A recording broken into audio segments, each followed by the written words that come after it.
Como primera clase de esta tercera unidad, nosotros vamos a ver lo que se refiere a aplicaciones en ingeniería. Es decir, todo aquello que habíamos aprendido en las unidades 1 y 2 acerca de derivadas e integrales.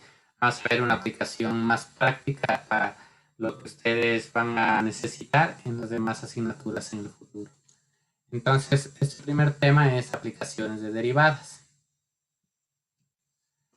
En primer lugar, una de las aplicaciones y de lo más útil dentro de lo que se refiere al cálculo es la derivación implícita. ¿A qué se refiere la derivación implícita? Cuando nosotros trabajábamos con las funciones y nosotros derivábamos, frecuentemente a nosotros nos daba, por ejemplo, una función de este tipo. Por ejemplo, y es igual a x cuadrado más 5 y nos pedía derivar esa función. O también había otros casos en donde nos daba y igual, por ejemplo, a raíz de x más 2. Nos pedía derivar esa función. O también, otro de los casos, podría ser que nos daba f de x igual a x al cubo más x y nos pedía derivar esas funciones. Entonces, por ejemplo, en este último caso nosotros sabíamos que f de x era igual a y, es decir, y igual a f de x igual a x al cubo. Entonces nosotros podríamos aplicar cualquiera de las reglas de derivación que habíamos conocido, habíamos aprendido, y no había mayor inconveniente al resolver ese ejercicio. Pero ahora se presenta un caso como el que tenemos aquí, que queremos nosotros resolver esta ecuación, queremos derivar esta función. Entonces, ¿qué tenemos? Y al cubo más 7y es igual a x al cubo. Entonces, nosotros sabemos que existe una relación entre la variable y, que es la variable dependiente, y la variable x, que es una variable independiente. Pero nosotros, para poder aplicar las técnicas que conocíamos previamente, teníamos que tener despejada la variable dependiente. Entonces, ¿qué pasa en este caso si yo quiero despejar la variable dependiente? Yo podría intentarlo de la siguiente manera. Voy a borrar los casos que les puse aquí. Y vamos a ver qué ocurre al intentar despejar nuestra variable dependiente. Entonces vamos a tener aquí, despejando, nos va a quedar y que multiplica sacando factor común a y al cuadrado más 7 igual a x al cubo. Entonces, si despejo y, me va a quedar y igual a x al cubo sobre y cuadrado más 7. Entonces, ¿qué ocurre? Nosotros hemos despejado la variable dependiente y, pero la función que nos queda en el segundo miembro de la ecuación también depende de y. Observemos que en el denominador yo tengo aquí y.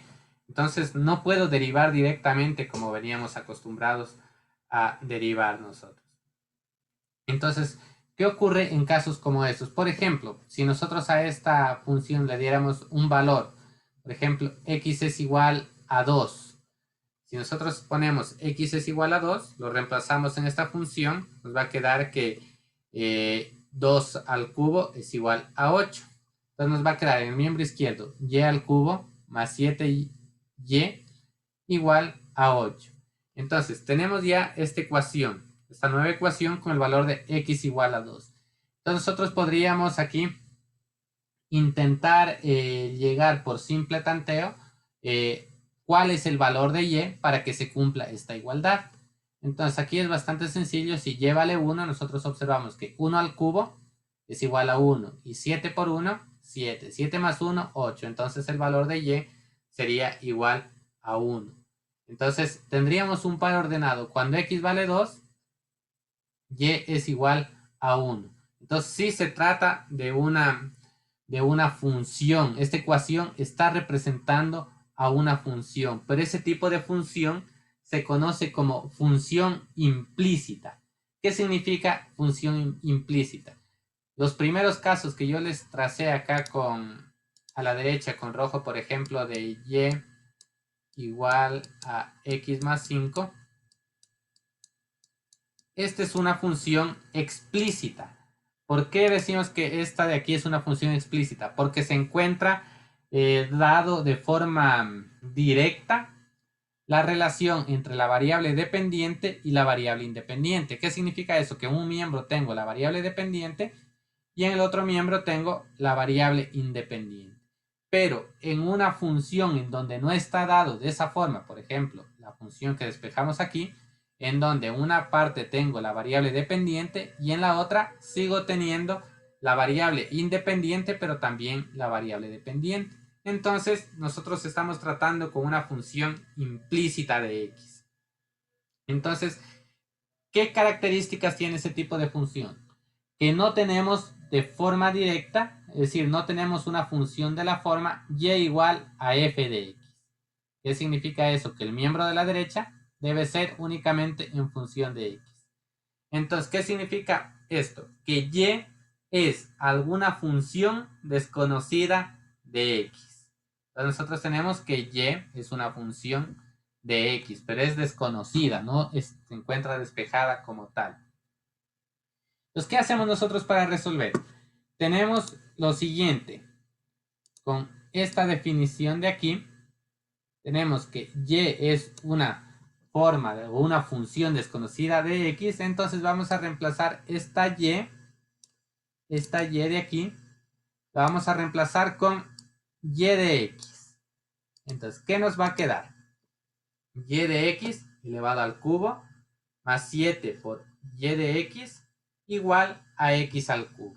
Eso es lo que nos va a quedar en la nueva representación que tenemos de nuestra función. ¿Para qué nos sirve esto? Esta nueva representación nosotros vamos a poder aplicar la derivación implícita. Entonces, como no tenemos una fórmula para y de x, nosotros podemos encontrar una relación para x, para y de x y para y' de x, es decir, para la derivada de y de x. Pues, ¿cómo lo hacemos? A esta ecuación vamos a derivar los dos miembros de la ecuación. Vamos a derivar el primer miembro, vamos a derivar el primer término del primer miembro, el segundo término del primer miembro y vamos a derivar el segundo miembro. Entonces, dejando de forma indicada, nos quedaría la derivada de y al cubo más la derivada de 7y igual a la derivada de x al cubo. Todas derivadas respecto a x. Pero ¿qué tienen de diferente estas derivadas a las que hemos aplicado? Que y es una función de x, entonces tendríamos que aplicar regla de la cadena. Entonces, ¿cómo se derivaría y al cubo? Y al cubo sería 3y al cuadrado por la derivada de la función base, que es y. Entonces, 3y cuadrado por la derivada de y respecto a x. Aquí, derivada de 7 sería 7 una constante y nos quedaría la derivada de y respecto a x. Aquí la derivada de x al cubo es 3x al cuadrado. ¿Qué hemos conseguido con esto? Hemos conseguido que aquí tengo lo que estaba buscando, la derivada de y respecto a x. Entonces voy a sacar un factor común. Saco factor común, me queda derivada de y respecto a x que multiplica 3y cuadrado más 7 igual a 3x al cuadrado.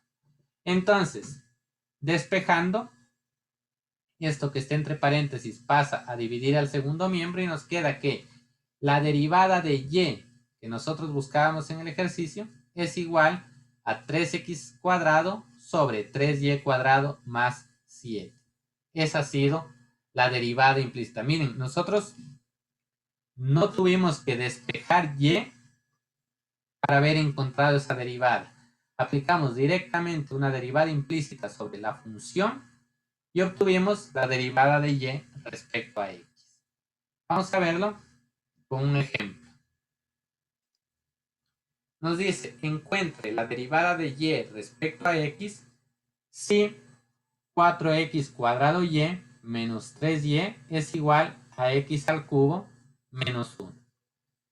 Si ustedes observan, en este caso podríamos hacer lo que intentamos en el primer ejemplo de la definición, es decir, despejar y en este caso sí va a ser posible despejar, pero se ha elegido este ejemplo a propósito para ver que de los dos métodos vamos a llegar a la misma respuesta. ¿Cómo lo hacemos? Miren, primero el método 1 vamos a hacer, despejamos y, sacamos factor común y, me va a quedar y que multiplica 4x cuadrado menos 3 igual a x al cubo menos 1. Luego despejamos y, esto va a ser igual a x al cubo menos 1 sobre 4x cuadrado menos 3. Entonces, como en este caso, miren, esta es una función explícita. Es una función explícita porque en una parte tengo y, es decir, la variable dependiente sola, y en el otro miembro tengo x. Todo depende de x. Entonces tengo una función de la forma y igual a f de x. Entonces yo podría derivar directamente. Aplico la derivada de y respecto a x, regla del cociente. Entonces, ¿qué tenemos? Tenemos denominador por derivada del numerador, menos numerador por derivada del denominador, sobre denominador al cuadrado. Resolviendo, nos queda 4x a la cuarta menos 9x cuadrado más 8x sobre el denominador 4x al cuadrado menos 3 todo al cuadrado. Entonces, miren, aquí lo pude hacer directamente, pero vamos a aplicar el método de la derivación implícita como que si no fuera posible despejar. Entonces, ¿qué hacíamos en el método de la derivación implícita? Derivábamos los dos miembros de la ecuación. Miren, estamos derivando los dos miembros respecto a x. Y aplicamos la regla para el producto en el primer término. Entonces, ¿qué tengo? Aquí tengo 4x cuadrado por la derivada de y respecto a x más y por la derivada de 4x cuadrado es 8x. Entonces, menos la derivada de 3y respecto a x es 3 por la derivada de y respecto a x. La derivada del segundo miembro es derivada de x al cubo respecto a x, 3x al cuadrado. Luego, aquí puedo sacar el factor común de la derivada de y respecto a x. Va a quedar aquí 4x al cuadrado. Y aquí me va a quedar menos 3. Luego, en el segundo miembro tenía 3x al cuadrado. Este término que no dependía de la derivada de y pasa con signo negativo al segundo miembro como menos 8xy. Despejamos la derivada y me queda 3x cuadrado menos 8x. 3x cuadrado menos 8xy sobre 4x cuadrado menos 3. Entonces, ¿qué ocurre con esto? Son iguales esta solución que obtuve aquí con la anterior. Revisemos. La anterior era 4x a la cuarta menos 9x cuadrado más 8x sobre 4x cuadrado menos 3 al cuadrado. Y la nueva solución es 3x al cuadrado menos 8xy por 4x cuadrado menos 3. A simple vista, estas soluciones no son iguales. ¿Pero por qué no son iguales? Porque aquí yo tengo y. Entonces basta con que regrese al ejercicio anterior. Yo tengo que y es igual a x cubo menos 1 sobre 4x cuadrado menos 3. Si reemplazo aquí, me va a quedar la misma solución. Entonces, veámoslo aquí. Miren, tenemos el método 1, la solución fue 4x a la cuarta menos 9x cuadrado más 8x sobre 4x cuadrado menos 3 al cuadrado. El método 2, que nos dio 3x al cuadrado menos 8xy sobre 4x cuadrado menos 3. Como les decía, a simple vista estas soluciones son diferentes. Pero cuando nosotros hicimos el despeje teníamos que y es igual a x cubo menos 1 sobre 4x cuadrado menos 3. Si reemplazamos en la solución por el segundo método, miren, en lugar de y, voy a reemplazar por x cubo menos 1 sobre 4x cuadrado menos 3. Resolvemos y tenemos que la solución es 4x a la cuarta menos 9x cuadrado más 8x sobre 4x cuadrado menos 3 elevado al cuadrado. Las soluciones son exactamente las mismas, la del método 1 y la del método 2, haciendo el reemplazo por y igual a x cubo menos 1 sobre 4x cuadrado menos 3. Entonces, si una ecuación en x y y determina una función y igual a f de x, y si esta función es derivable, entonces el método de derivación implícita nos va a obtener una expresión correcta para la derivada de y respecto a x. Entonces, nosotros podríamos haber aplicado cualquiera de esos dos métodos en ese caso que teníamos una función de la forma y igual a f de x. Y si tenemos una función que no es de esta forma, es decir, una función implícita, tenemos que aplicar únicamente el método 2. Veamos un ejemplo.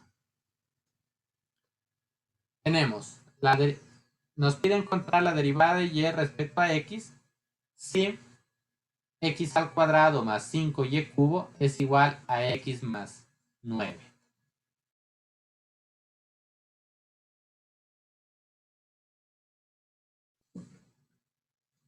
Como ustedes pueden observar, aquí tenemos un y al cubo. No lo podríamos despejar para que nos quede una función explícita. Entonces vamos a aplicar la derivación implícita. Derivamos los dos miembros de la ecuación. Me queda derivada respecto a x de x cuadrado más 5y cubo igual a la derivada respecto a x de x más 9. Derivada respecto a x de x cuadrado es 2x. Derivada respecto a x de 5y cubo, como y es una función de x, entonces nos queda 3 por 5, 15 y cuadrado por la derivada de la función base que es y respecto a x. Derivada de x1, derivada de 9, 0. Entonces nos queda 1. Despejamos aquí la derivada de y respecto a x, nos va a quedar 1 menos 2x sobre 15y cuadrado. Esa será la solución para esta derivada implícita. Veamos un ejercicio más.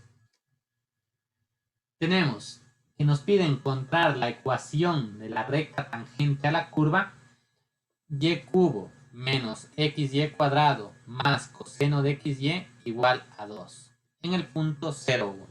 Miren, esta ya nos pide encontrar la ecuación de la recta tangente a una curva. Entonces nosotros sabemos que para encontrar la recta tangente a una curva bastaba con derivar esa curva y evaluar en un punto. Pero aquí nosotros vemos que tampoco podemos despejar y porque esta y está dentro de una función trigonométrica que es la coseno. Pues no podría despejar y de aquí. Entonces, ¿qué hacemos? Derivar implícitamente. Primer miembro, segundo miembro. Derivando este segundo miembro directamente, derivada de una constante es 0. Y el primer miembro va a quedar 3y cuadrado por la derivada de y respecto a x, que es y', menos x por 2y por la derivada de y respecto a x, que es y', menos y cuadrado. Aquí tenemos, recuerden, regla del producto, derivada de la primera función por la segunda más derivada de la segunda función por la primera, es decir, y cuadrado. Luego tenemos la derivada implícita de coseno de xy. Esto es igual a menos seno de xy por la derivada de x. Perdón, por x por la derivada de y respecto a x más y igual a 0. Ahora, ¿qué hacemos? Tenemos que despejar y'. Entonces, ¿cómo despejamos y'? Tenemos aquí, nos va a quedar 3y cuadrado. De aquí nos va a quedar 2xy. Este no tiene y'. De aquí nos va a quedar menos seno de x y por esta x de aquí, menos x seno de xy. Y en el segundo miembro nos va a quedar este y cuadrado que pasa con signo positivo. Y aquí menos por más da menos al pasar al segundo miembro más y seno de xy. Como ya está despejado, todo esto pasa al segundo miembro. Nos queda y cuadrado más y seno de xy sobre 3y cuadrado menos 2xy menos x seno de xy. Como nos daba un punto para evaluar, entonces tenemos coordenadas en x y coordenadas en y. Entonces, reemplazando, y vale 1 y x vale 0. Entonces nos va a quedar igual a 1/3. ¿Qué representa ese 1/3? Es la pendiente de la recta tangente. Pero como nos pedía la ecuación, entonces aplicamos la ecuación punto pendiente. Entonces, como tenemos un punto, era y menos y sub 0, es decir, y menos 1, igual a la pendiente, que es 1/3, que multiplica a x menos x sub 0, que es 0, y ya tenemos la ecuación de la recta tangente. De esa forma, nosotros hemos conseguido aplicar la derivación implícita para obtener la ecuación de la recta tangente a esta curva en donde no podíamos despejar directamente y.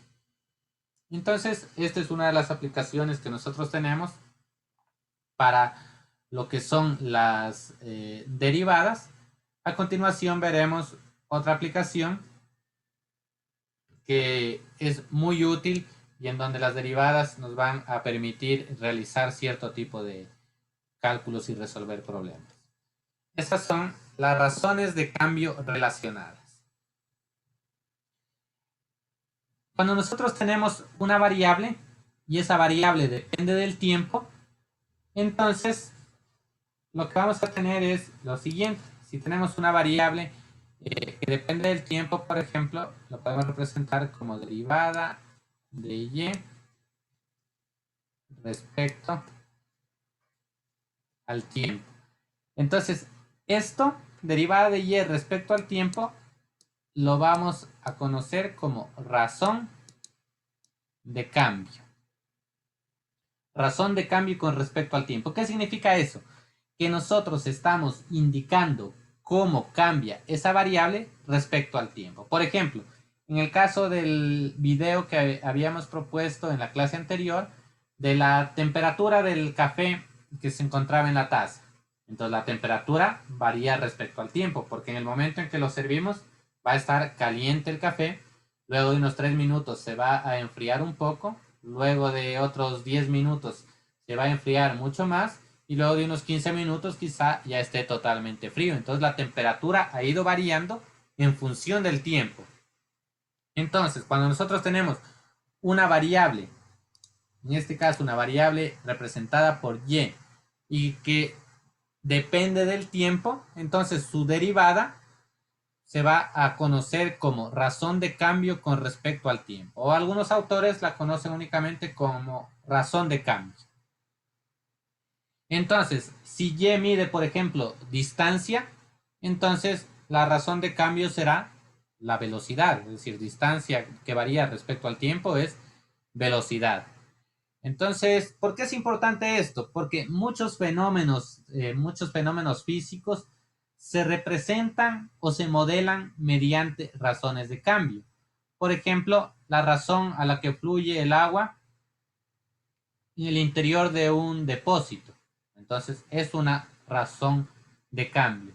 La tasa a la cual el área de un derrame de petróleo está creciendo. Nosotros hemos escuchado en las noticias cuando solía haber derrames de los buques petroleros. Entonces, esto era, conforme pasaban los días, era más peligroso porque se iba extendiendo y iba contaminando mayor parte del océano. Entonces, esto también se puede expresar como una razón de cambio. Entonces, si y se da de manera explícita, es decir, si nosotros tenemos que y está dada de forma explícita en términos de t, el problema es sencillo, como lo vimos anteriormente. Cuando está y totalmente despejada, derivamos directamente. Pero, si no está dada de forma explícita, nosotros tenemos que aplicar razones de cambio relacionadas. Entonces, ¿qué significa esto? Que puede ser que en lugar de nosotros conocer esta variable y de manera explícita en términos de t, conozcamos una relación que involucra a otra variable. Por ejemplo, una variable a en función de x. Entonces, nosotros tendríamos allí una derivada de x respecto al tiempo. Entonces, nosotros a través de las derivadas implícitas y de las razones de cambio relacionadas, tenemos que ser capaces de dar solución a ese tipo de problemas. Veamos un ejemplo para que se entienda esto mejor. Tenemos lo siguiente. Se suelta un pequeño globo en un punto a 150 pies alejados de un observador. ¿Qué significa esto? Tenemos lo siguiente, que en este punto de aquí se ubica el observador y de aquí a 150 pies se ha soltado un globo. Entonces nos dice que se suelta un pequeño globo en un punto a 150 pies alejado de un observador, quien se encuentra en el nivel del piso. Si el globo se eleva en línea recta hacia arriba a una velocidad de 8 pies por segundo, ¿qué tan rápido está aumentando la distancia del observador al globo cuando se encuentre a 50 pies de altura? Entonces, ¿qué tenemos nosotros aquí? Que conforme pasa el tiempo, ese globo se va elevando más y esta distancia S que observamos aquí va a ir aumentando. Entonces, miren, H es la altura del globo. Entonces, miren, aquí H ha incrementado. Entonces, ha pasado el tiempo, entonces la distancia S desde el observador al globo es mayor. Aquí es mucho mayor. ¿Cómo podemos nosotros representar este problema? Primero, vamos identificando las variables. La variable T va a ser el número de segundos a partir de que se suelte el globo. Entonces, T va a ser nuestra variable de tiempo, que nos va a indicar cuántos segundos desde que se soltó el globo. H va a ser la altura a la que se encuentra el globo directamente desde el punto desde el cual se lo lanzó. Y S es la distancia del globo al observador. Entonces, S es desde el observador hasta donde está el globo, desde el observador hasta donde está el globo. Entonces, ¿qué podemos nosotros analizar con este gráfico que hemos realizado en la parte izquierda?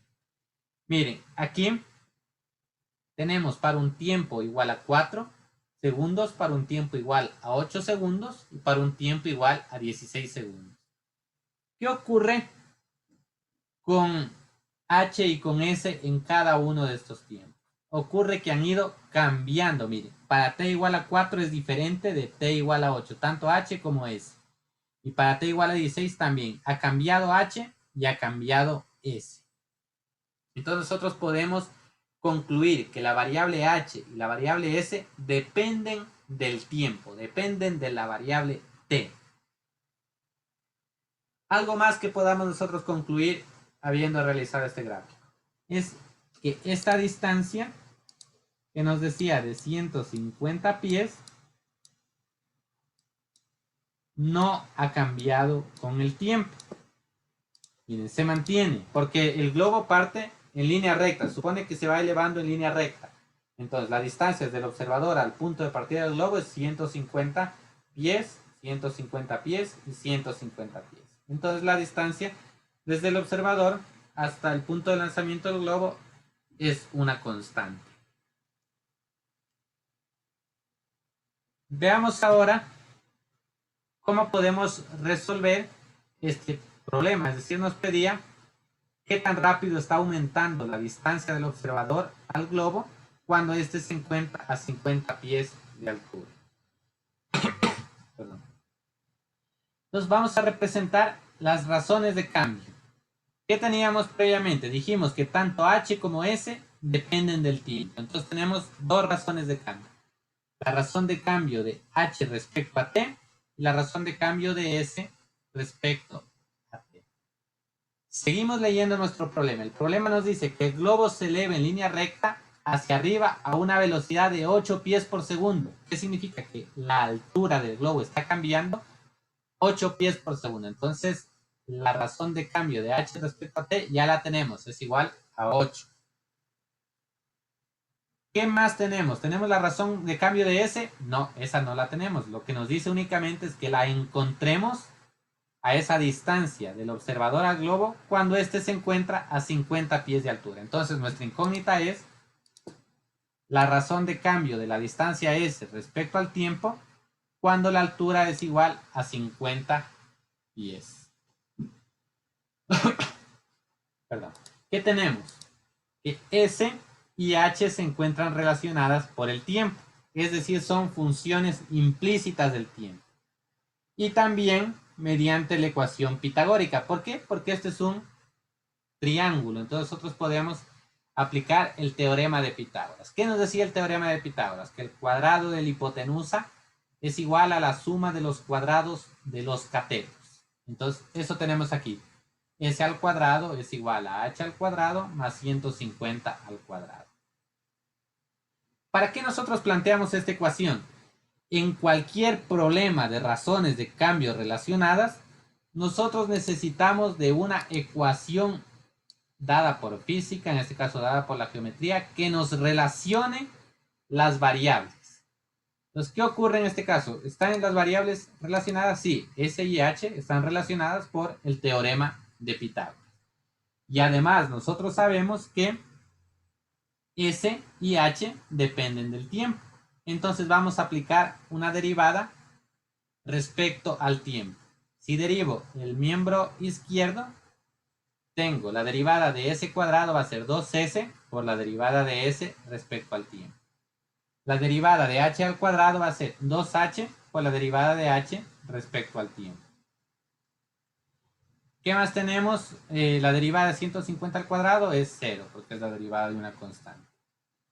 Entonces aquí, miren, tengo este 2. Si lo paso acá a dividir, se va a simplificar con este y me queda S por la derivada de S respecto al tiempo es igual a H por la derivada de H respecto al tiempo. Ahora, ¿qué ocurre? En mi teorema de Pitágoras, yo puedo reemplazar H con 50, que es el valor que me pide encontrar, o a la altura a la que me pide encontrar esa razón de cambio. Entonces reemplazo. Despejo S es igual a la raíz cuadrada de H al cuadrado, es decir, de 50 al cuadrado más 150 al cuadrado. Resolviendo esto es igual a 50 raíz de 10. Entonces, ¿qué significa esto? Que S es igual a 50 raíz de 10. Entonces ya puedo reemplazar en la ecuación que había obtenido previamente con las derivadas. S, ¿cuánto vale? 50 raíz de 10 por ds respecto al tiempo. Es igual a h. H, ¿cuánto vale? 50. Y la razón de cambio de la altura respecto al tiempo valía 8 por 8. Despejamos la razón de cambio de s respecto al tiempo y me queda 8 sobre raíz de 10, que es igual a 2.53 pies por segundo. Entonces, miren, hemos encontrado la razón de cambio de esta distancia del observador hacia el globo respecto al tiempo. En este caso, para el tiempo de,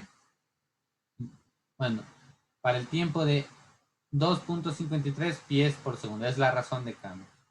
Entonces, nosotros hemos resuelto aplicando derivación implícita. Veamos otro ejemplo que se relacione con las razones de cambio.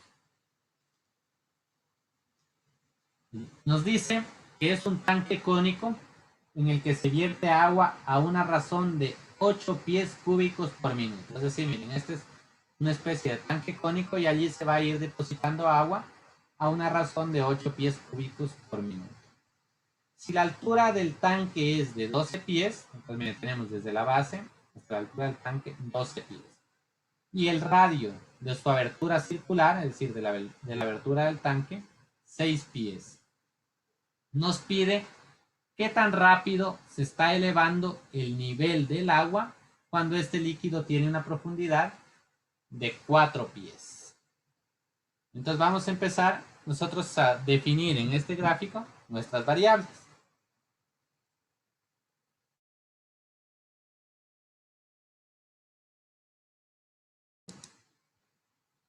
Por una parte, tenemos la altura del tanque 12, tenemos el radio 6.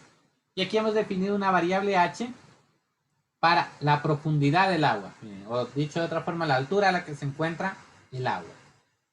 Y con la variable R, el radio de la superficie del agua. Es decir, en donde está el nivel del agua, ¿cuál es ese radio?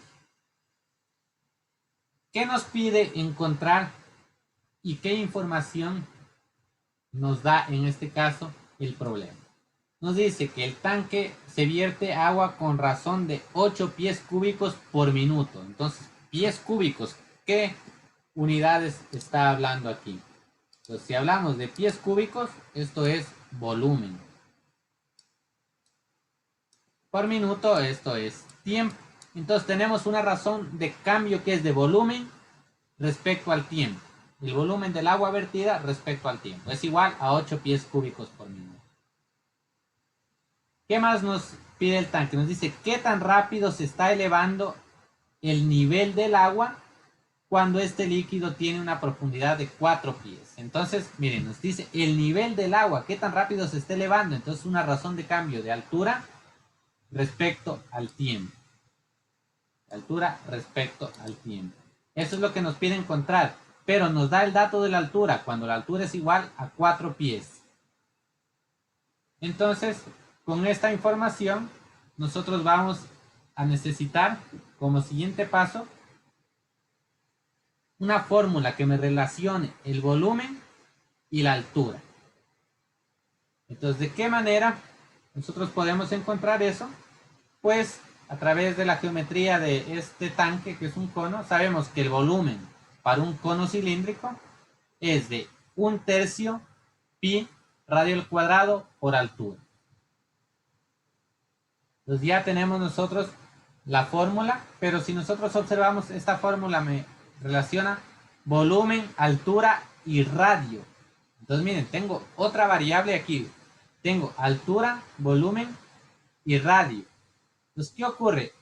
Yo tengo que encontrar una representación de esta variable radio en función de la altura. Para eso vamos a aplicar un teorema de la geometría que es, perdón, de la trigonometría, que son los triángulos semejantes. ¿Qué nos dice este teorema? Observemos en esta parte de la derecha. Nos dice que dos triángulos son semejantes si sus ángulos correspondientes son congruentes. Pues miren, tenemos estos dos triángulos. Entonces, ¿qué significa? Miren, si sus ángulos son congruentes, es decir, si este ángulo AC minúscula es el mismo que el de AC mayúscula y el ángulo alfa de CB es igual que el de CB y el de AB es igual que el de gamma. Entonces, si esos ángulos son iguales, entonces son dos triángulos semejantes. Y la relación que existe entre triángulos semejantes es la siguiente, que la razón de dos de sus lados es igual a la razón de los lados del otro triángulo. Es decir, B sobre A es igual a B mayúscula sobre A mayúscula. Entonces, esto nosotros lo vamos a aplicar en los triángulos que están presentes aquí en nuestra figura. ¿Y por qué nosotros creamos estos triángulos? Porque aquí tenemos nosotros dos triángulos semejantes que serán los siguientes. Miren, tengo, perdón, bueno, aquí se me fue bastante torcido esto. Tengo este triángulo, voy a intentar hacerlo lo más recto.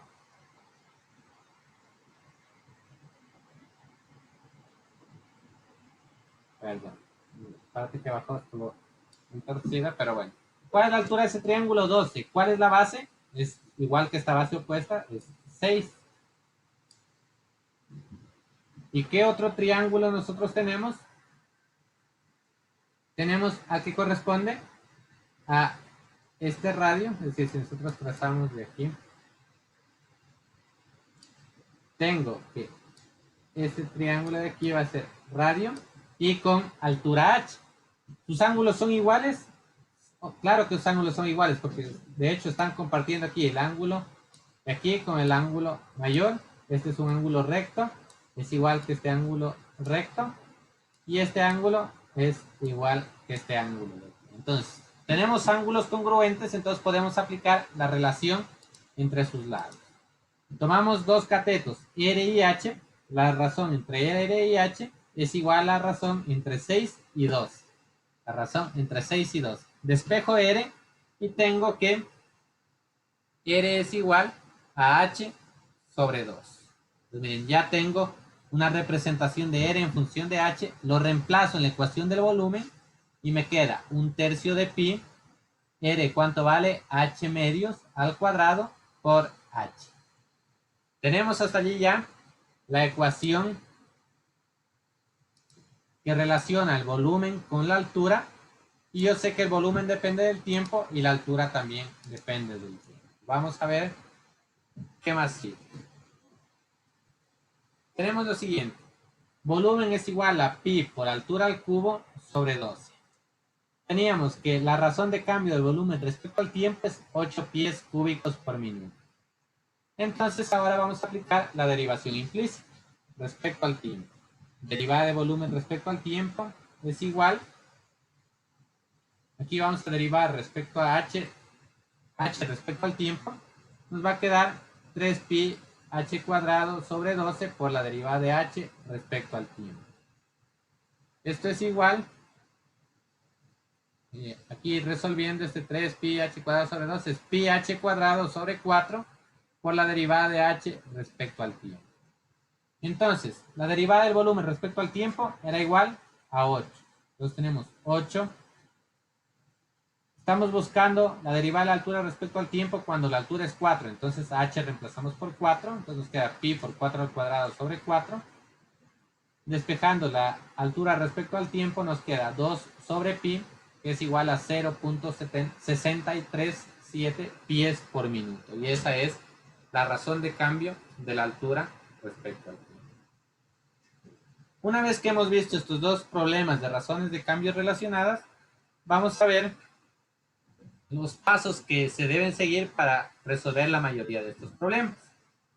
Entonces, el primer paso, tenemos que nosotros denotar mediante t el tiempo transcurrido. Entonces, ustedes observan nuestros problemas, lo primero que hicimos fue ver qué es lo que está cambiando respecto al tiempo. Entonces, por lo general, el problema siempre especifica qué tan rápido. Miren, aquí dice también a qué velocidad cambia. Por ejemplo, aquí miren, tenemos el otro problema, nos decía qué tan rápido también. Entonces, siempre que hablamos de rapidez, está involucrado allí el tiempo.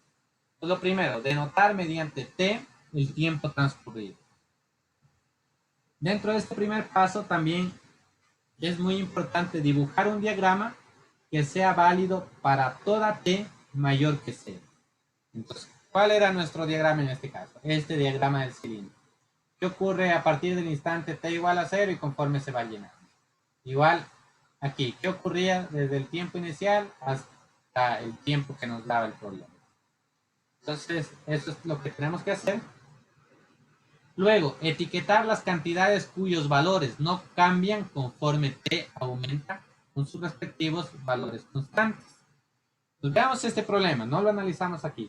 ¿Qué ocurre conforme aumenta el tiempo? Va llenándose más líquido, el radio va cambiando y h también va cambiando. 12 cambia, no, porque esa es la altura del cilindro. 6 cambia, no, porque es el radio del cilindro, del recipiente. Entonces, identificamos qué es lo que cambia respecto al tiempo. En este caso, R, H, y obviamente, aquí no está expresado, pero también cambia el volumen del líquido que está llenándose en el tanque. Eso nos pide también en el primer paso. Asignar letras a las cantidades que varían con t y etiquetar las secciones convenientes de la figura con estas variables, lo que acabamos de hacer. El segundo paso, establecer lo que está dado acerca de las variables, es decir, lo que nos da el problema, la información que nos da el problema respecto a las variables y qué es lo que nos está preguntando en forma de derivadas. Pues todo eso expresamos, la información que nos da y lo que requiere, lo expresamos en forma de derivadas. ¿Dónde está aquí? Pues lo tenemos aquí, miren, el volumen respecto al tiempo, era un dato que nos daba, y lo que nos estaba preguntando la altura respecto al tiempo, como razones de cambio. El paso 3 nos dice, relacione las variables y escribe una ecuación que sea válida para todos los instantes de mayor que cero. No solo para un caso en particular, sino para cualquiera de los casos. Allí sí vamos nosotros que recurrir a nuestro conocimiento de física, nuestro conocimiento de electrónica, nuestro conocimiento de geometría, de trigonometría, para encontrar una ecuación que relacione nuestras variables. En este caso, por ejemplo, hablábamos de esta ecuación del volumen de un cilindro cónico. En el caso anterior hablábamos del teorema de Pitágoras, y así pueden haber leyes de los gases, puede haber leyes de aceleración de un cuerpo, caída libre de un cuerpo, muchas fórmulas físicas que ustedes deben recordar para poder aplicar en estos problemas.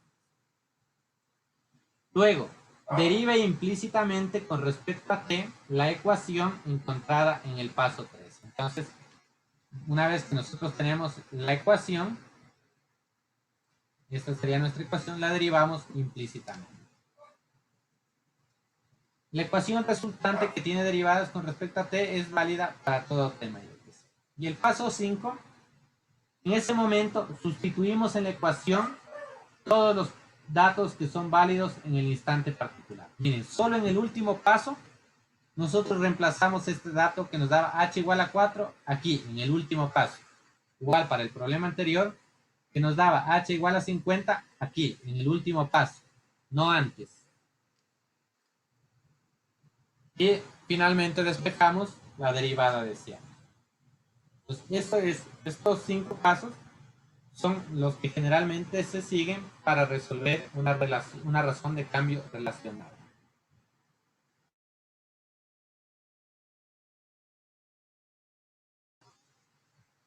Aquí tenemos a continuación algunas reglas de derivación. Bueno, estas se desprenden de lo que ya conocemos nosotros previamente. Por ejemplo, tenemos la derivada de una constante es 0. La derivada de la constante por una función es la constante por la derivada de la función. Eso es lo que hemos estado aplicando. La derivada de una suma es igual a la suma de las derivadas. La derivada de un producto es una función por la derivada de la otra más la segunda función por la derivada de la primera. La del cociente, ya sabemos, denominador por derivada del numerador menos numerador por derivada del denominador sobre denominador al cuadrado. Regla general de la potencia, exponente por la función elevada al exponente menos 1 por derivada de la función base. Tenemos las reglas de diferenciación cuando tenemos únicamente diferenciales, son prácticamente iguales. Diferencial de la constante es 0. Diferencial de la constante por u es la constante por el diferencial de u. Diferencial de la suma es igual a la suma de diferenciales. Simplemente es una notación similar. Entonces, eso debemos tenerlo presente. Ya hemos visto la aplicación de razones de cambio relacionadas. Ahora vamos a ver otra aplicación de las derivadas, que es una de las aplicaciones clásicas, que se refiere a máximos y mínimos. A veces un problema de máximos y mínimos puede formularse de tal manera que lo que nosotros buscamos es maximizar o minimizar una función en un conjunto específico. Entonces, si se da de esta forma, nosotros podemos utilizar los métodos de cálculo que hemos aprendido para resolver este tipo de problemas. Entonces, por ejemplo, si se nos da una función f de x, tenemos aquí y igual a f de x y un dominio S, entonces nosotros planteamos las tres siguientes preguntas. ¿F de x tiene un valor máximo o un valor mínimo en ese intervalo?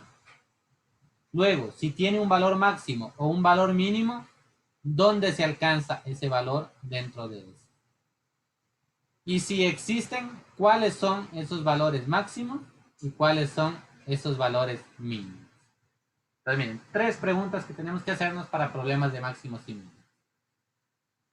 Si la función en el intervalo dado tiene un valor máximo o un valor mínimo, si tiene un valor máximo o un mínimo, ¿en dónde se alcanza? Es decir, ¿para qué valor de x es máximo o mínimo? Y si es que existe, ¿cuáles son los valores máximo y mínimo? Entonces, suponiendo que S el dominio de la función contiene al punto C, decimos nosotros lo siguiente. La función evaluada en C es el valor máximo de f si la función evaluada en C es mayor o igual que la función evaluada en X para todo X en S. ¿Qué significa eso? Por ejemplo, aquí yo tengo un valor de X igual a C. Entonces, miren, la función evaluada en C es este punto que estoy trazando aquí. Ese punto es mayor o igual que cualquier valor de la función. Observemos aquí. Ese punto en rojo es mayor o igual que cualquier valor de la función dentro del intervalo S. Entonces, si se cumple eso, es un valor máximo. Por otra parte, si yo tengo un punto C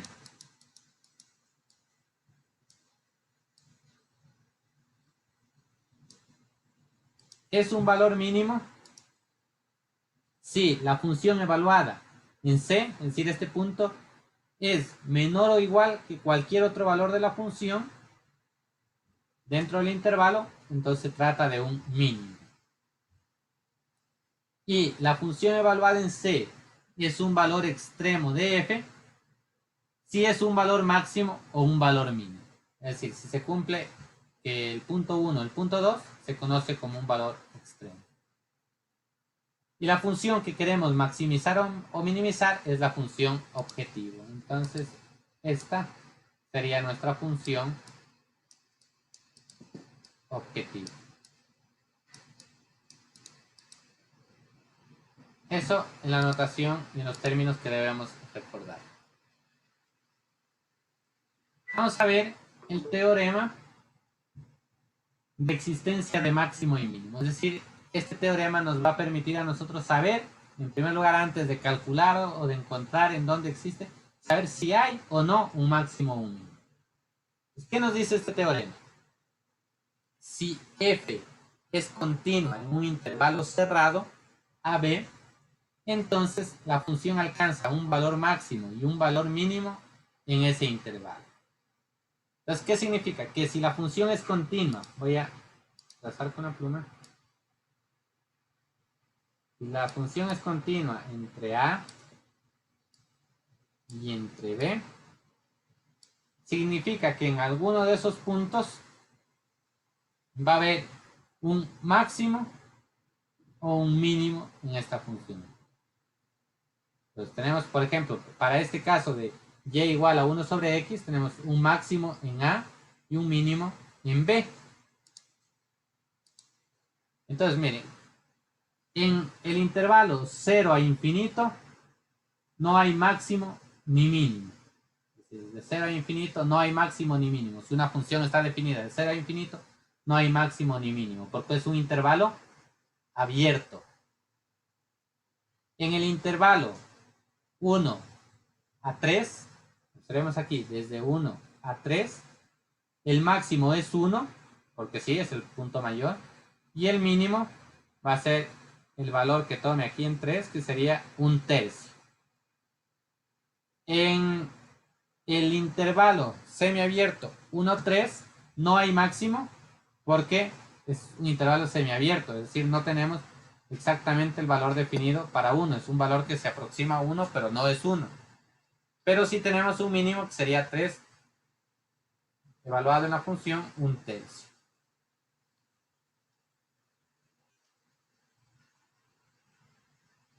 Tenemos este caso, tenemos esta función que, como ustedes observan, no es continua en el intervalo 1-3.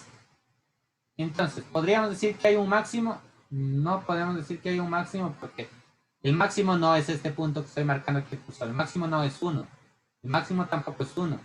Y el máximo sería este valor que se aproxima a esta discontinuidad, pero no lo conocemos porque es discontinua. Entonces, no hay un máximo en esta función. ¿Mínimo? Sí, el mínimo es 0.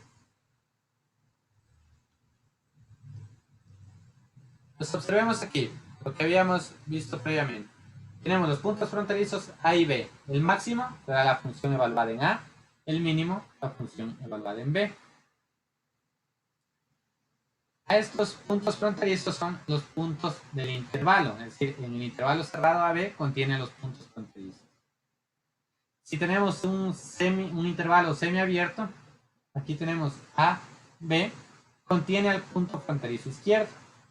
Y el AB contiene el punto fronterizo derecho. Observemos en dónde está el paréntesis, que significa que allí es el intervalo abierto.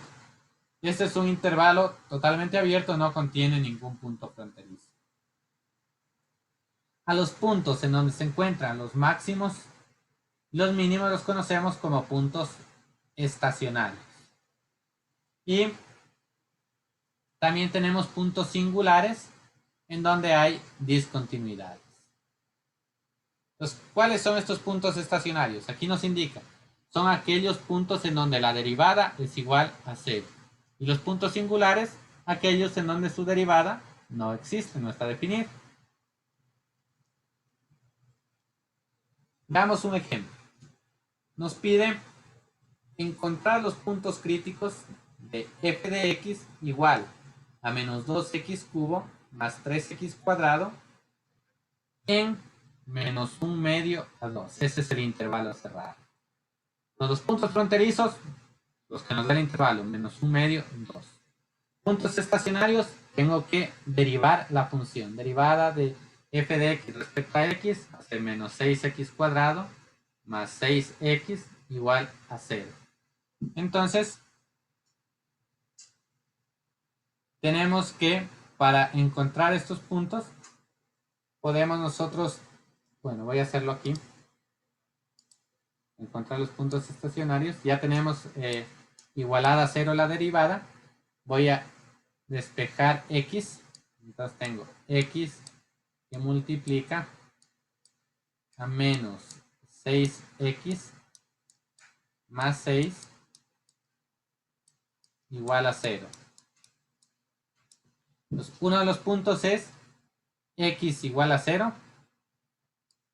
Porque son factores, yo puedo separar x igual a 0. Y el otro factor tenemos menos 6x más 6 igual a 0. Voy a despejar x. Entonces tengo menos 6x igual a menos 6. De donde x es igual a menos 6 sobre menos 6 es igual a 1. Entonces, por eso está, un punto es 0, el otro punto es 1. Son los puntos estacionarios. Puntos singulares no existen. ¿Por qué? La derivada sí está definida. Sí existió la derivada. Entonces, ¿cuáles son los puntos críticos para esta función que nos dio? Son los puntos fronterizos menos 1 medio 0, perdón, menos 1 medio 2, y los puntos estacionarios 0 y 1. Esos son los puntos críticos.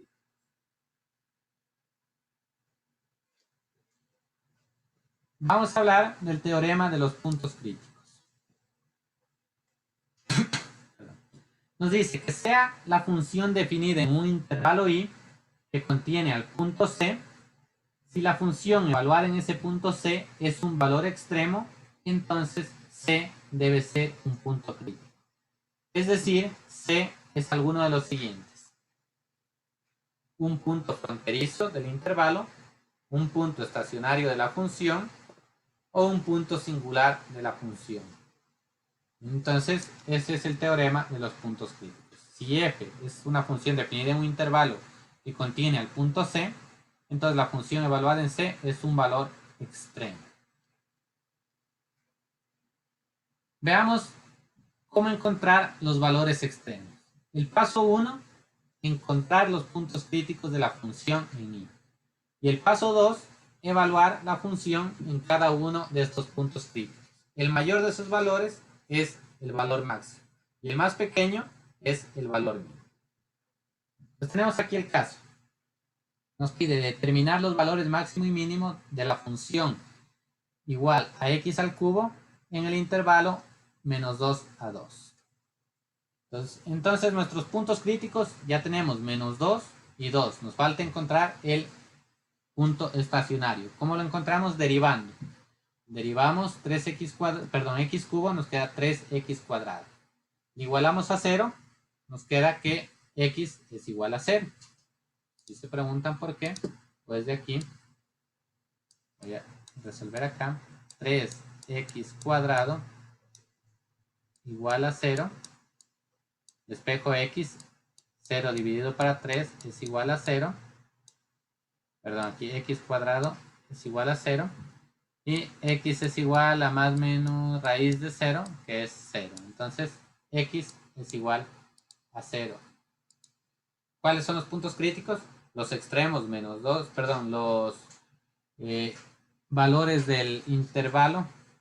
En este caso, perdón, son los fronterizos, los puntos fronterizos menos 2, 2 y el estacionario 0 que acabamos de calcular. ¿Cómo decía que encontrábamos los valores extremos? Evaluando en menos 2, en 0 y 2. Entonces, si evalúo en menos 2, ¿qué me queda? La función evaluada en menos 2 es menos 8.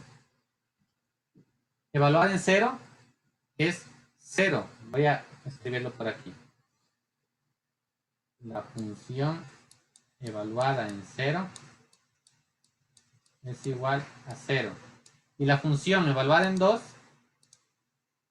es 8. Entonces, ¿cuál es el máximo? 8. ¿Cuál es el mínimo? Menos 8. Veamos un ejemplo. Nos pide determinar los valores máximo y mínimo de la función menos 2x al cubo más 3x cuadrado en el intervalo menos 1 medio a 2.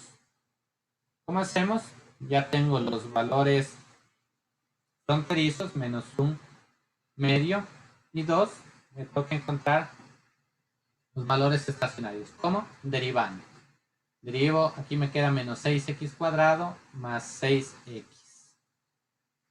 Resolvemos esta ecuación. Va a quedar x igual a 0 y x igual a 1. Evalúo mis puntos críticos, menos 1 medio, 0, 1 y 2. Evalúo en menos 1 medio, me queda 1. Evaluado en 0, me queda 0. Evaluado en 1, me queda 1. Y evaluado en 2, me queda menos 4. ¿Cuál es el mayor? 1. Entonces ese es el máximo. Aquí también tengo otro máximo. ¿Cuál es el mínimo? Menos 4. ¿Qué observamos en este caso? Que tenemos dos puntos máximos. Observémoslos en la figura. Miren aquí. Tanto para menos 1 medio en x, y es igual a 1. Y para x igual a 1, y es igual a 1. También es máximo. Y el mínimo, cuando x es igual a 2, y vale menos 4. Menos 4.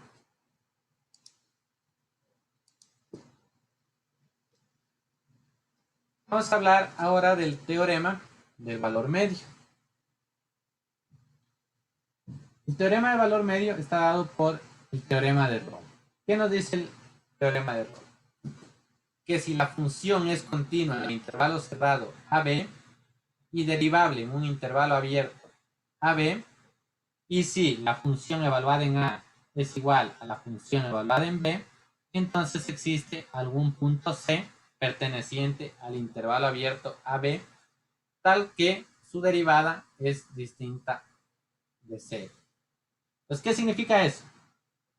Miren, que si nosotros tenemos una función como esta, de la primera figura, evaluada en un intervalo AB, entonces, si la función evaluada en A es igual a la función evaluada en B, es decir, si yo trazo aquí una línea,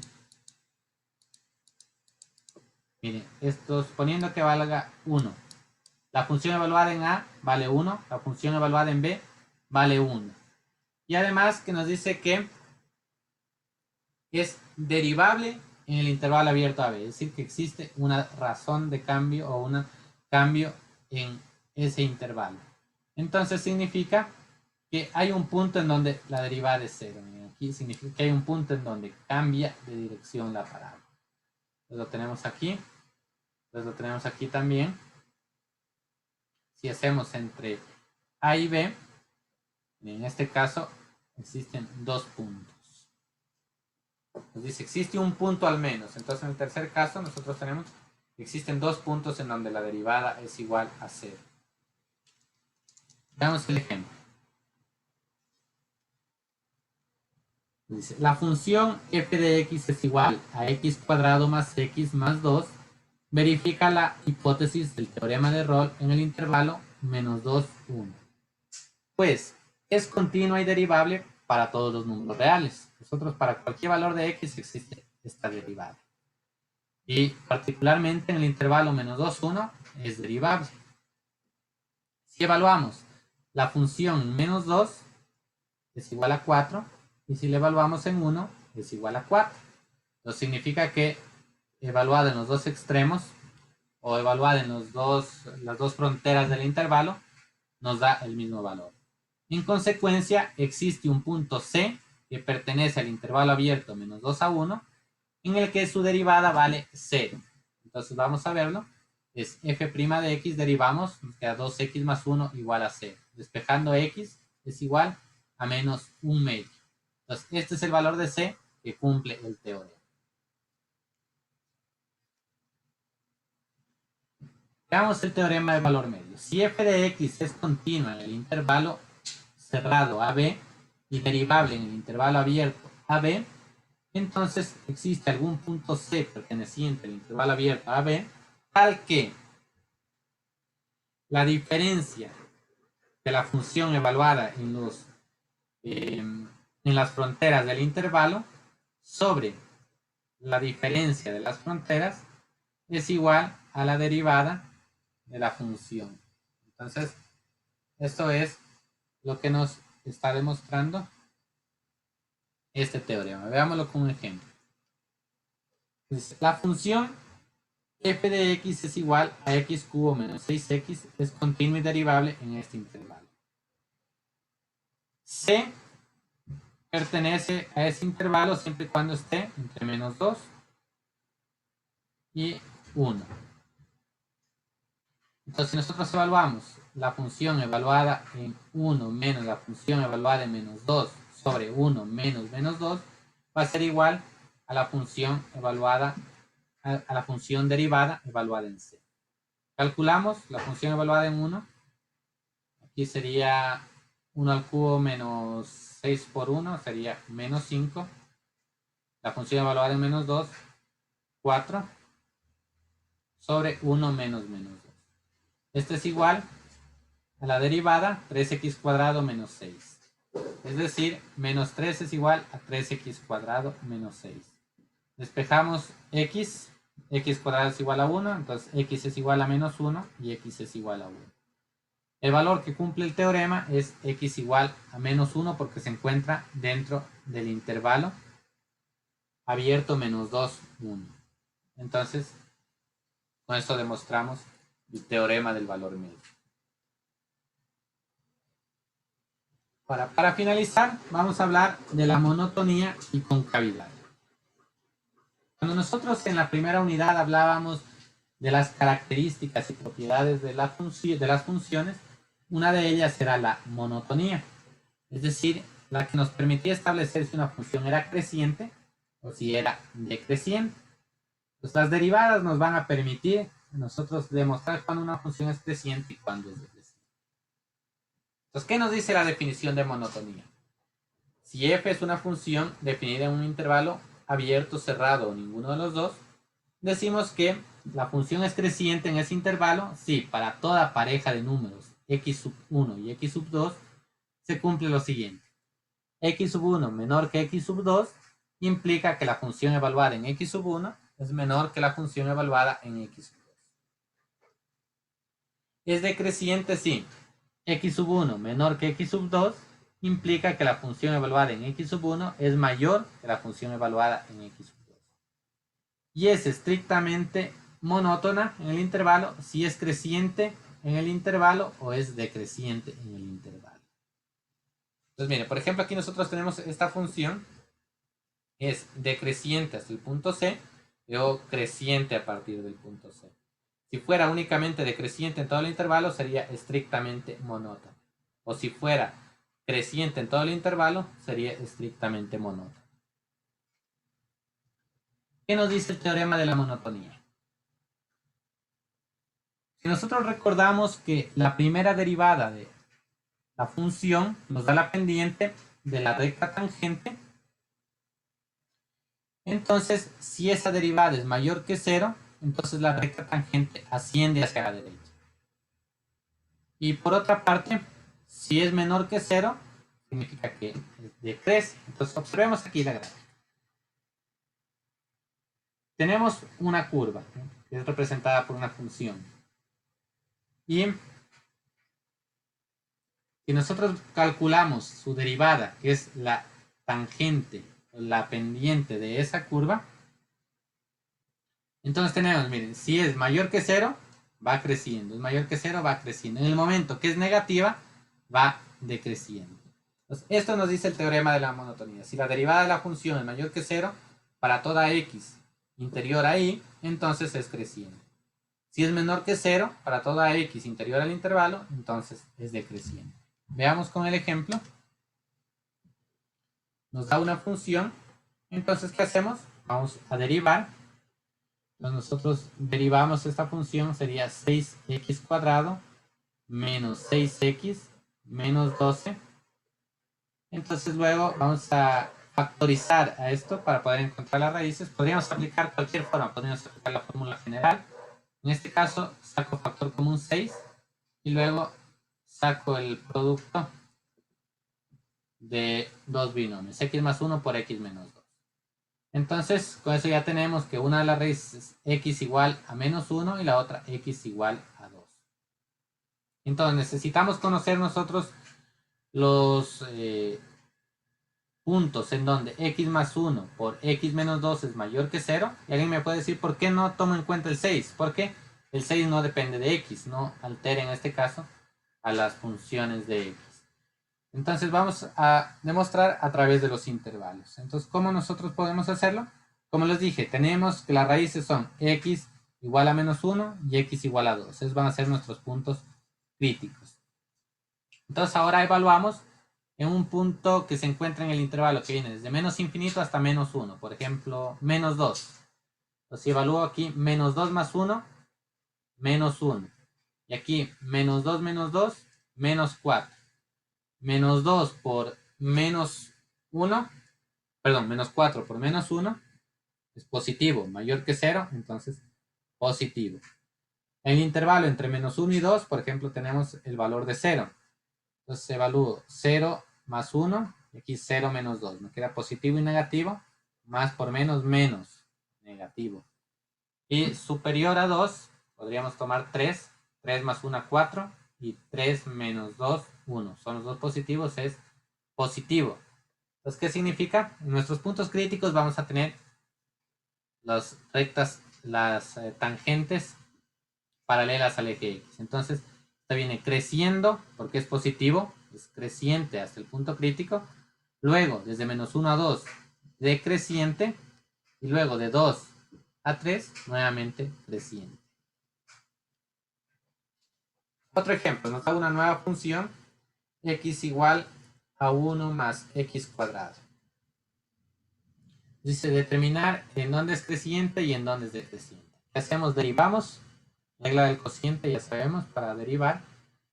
Entonces nos queda 1 menos x por 1 más x sobre 1 más x cuadrado sobre 2.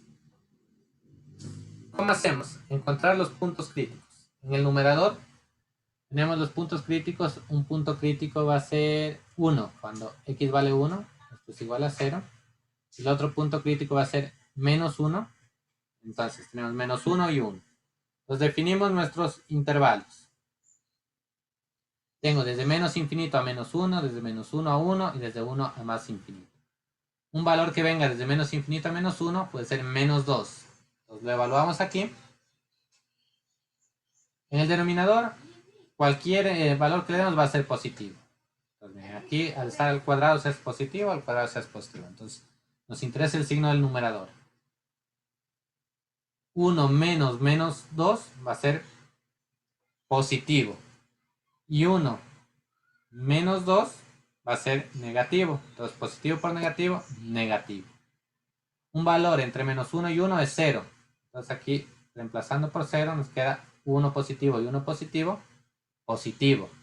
Superior a 1, 2. Entonces, 1 menos 2 es negativo. Y 1 más 2, positivo. Negativo por positivo, negativo. Entonces, ¿cómo va a venir nuestra ecuación? Perdón, nuestra función va a venir desde menos infinito a menos 1, negativo, es decir, decreciente. Desde menos 1 a 1, positivo, creciente. Y desde 1 hasta infinito, negativo, decreciente. Eso es lo que nosotros vamos a poder obtener con este teorema. Es decir, a través de la derivada vamos a poder saber si una función crece o decrece. Vamos a ver ahora la segunda derivada, el teorema de la segunda derivada y concavidad. Entonces, sea f derivable en un intervalo abierto y decimos que f, al igual que su gráfica, es cóncava hacia arriba en el intervalo si su derivada es creciente en todo el intervalo. Y decimos que f es cóncava hacia abajo o convexa en el intervalo si su derivada es decreciente en ese intervalo. Miren, aquí ¿qué tenemos? Creciente, pero de manera oscilante. Es un tipo de función. Creciente, pero de manera oscilante. Aquí tenemos que es cóncava hacia arriba. Aquí tenemos que es cóncava hacia abajo.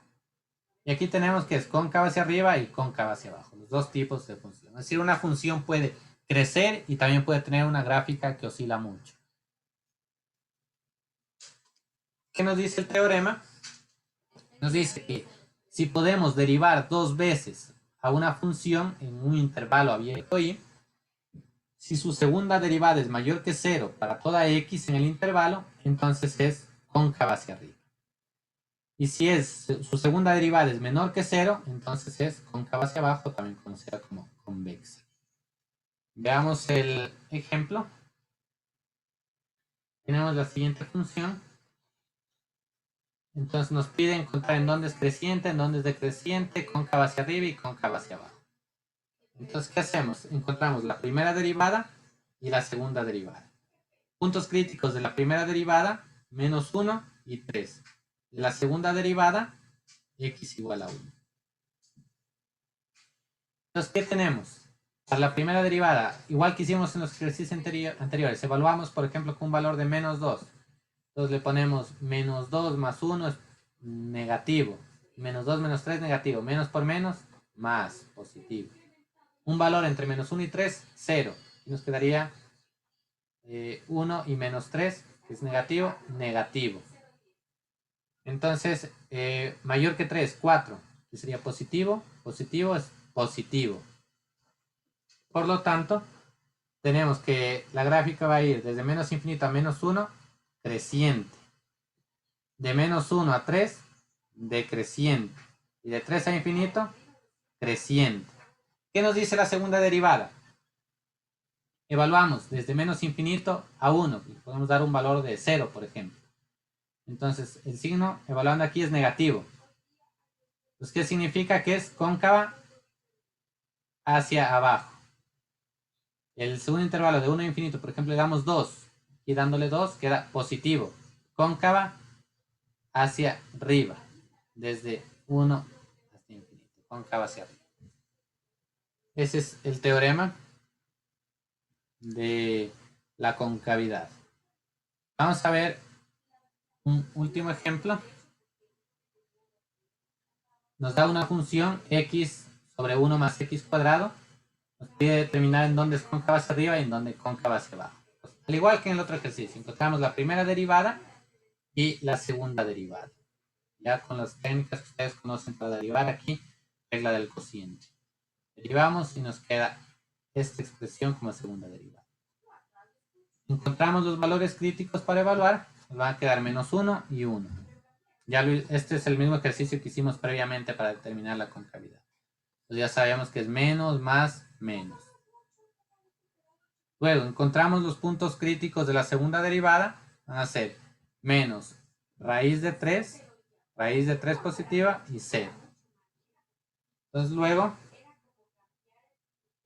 encontramos los signos, es decir, un valor que venga desde menos infinito a menos raíz de 3 por ejemplo, podría ser menos 5. Entonces, con menos 5 evaluado en la función, aquí vemos que menos 5 al cuadrado va a quedar 25, que es positivo, menos 3 va a ser positivo, por este menos 5 de aquí va a ser negativo, entonces es negativo. Entonces, en este intervalo, bueno, de hecho podemos ver en la siguiente diapositiva la gráfica. Tenemos en este intervalo, tiene la gráfica cóncava hacia arriba, luego cóncava hacia abajo, cóncava hacia arriba, cóncava hacia abajo y cóncava hacia arriba. Estos son los signos menos, más, menos y más que nos Bueno, con esto concluimos este tema de aplicaciones de derivadas. Nos falta revisar algunos problemas prácticos, pero los evaluaremos en la clase de mañana.